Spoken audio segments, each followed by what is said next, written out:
Hey guys, how you doing? I saw Pain and Gain, directed by that one guy who directed Transformers, Mark Wahlberg and Dwayne Johnson, Anthony Mackie, Tony Shalhoub. Oh my god, Seti. Oh my god, screw this. Yeah. Roll the intro. Oh crap. Oh god. With a K review.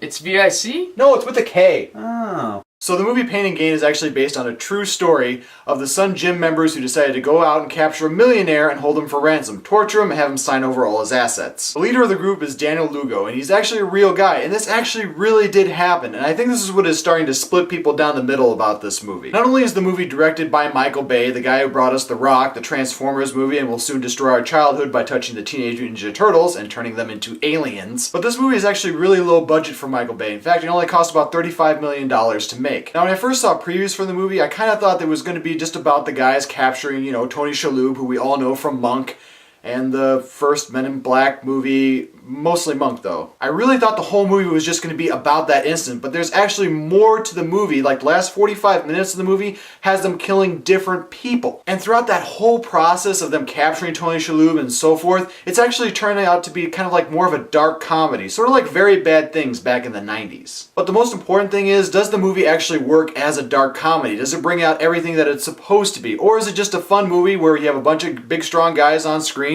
flashing their pecs around? Actually, it is kind of like that. Everybody does really flash their pecs a lot. But what I can say about this movie is that Dwayne "The Rock" Johnson actually saved this movie. And he seems to be doing that a lot lately. Fast and Furious 6, Snitch, Journey to the Island movies. All those movies, The Rock has actually saved all those movies. And he actually saved this movie. Now, I'm not going to say that this movie is intellectual, that it has a lot of great explosions and so forth, but his character in this movie is one of the most interesting ones that I've seen in a long time. Now, what I mean about his character actually being interesting is that from the trailers, I thought his character was mentally disabled. But in the movie, his character is actually just really religious and he's really kind-hearted. And now I can hear everybody saying, "Victor, just because somebody is religious doesn't mean that they are mentally unstable or in any way, shape, or form like that.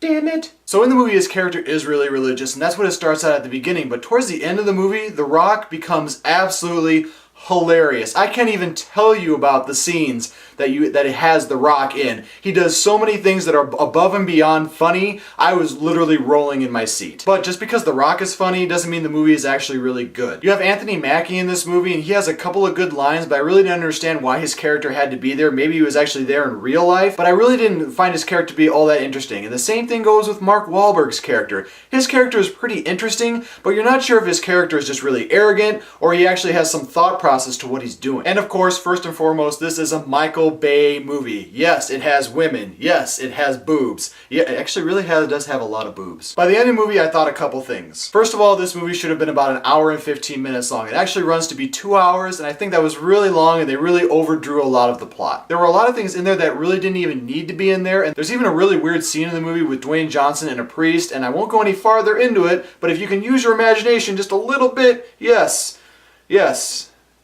bad things happened. Overall, I was actually really entertained when I watched this movie. I really liked Dwayne Johnson's character. I didn't really like the story so much because I think they were making light of a very bad situation, but I was entertained, and that's what we go to movies to see. We want to be entertained when we go to see movies, and this movie is entertaining. So you know what? I think I'm going to give this one about a 2.5K review, and I'm going to say if you have time, if there's nothing better at the theaters, go see this for a matinee showing only. When it comes out on video, rent it for $1, and when it comes streaming, go ahead and watch it. You'll actually enjoy it. And remember, never forget, if you don't like what you're watching, you can always turn it off. Yeah!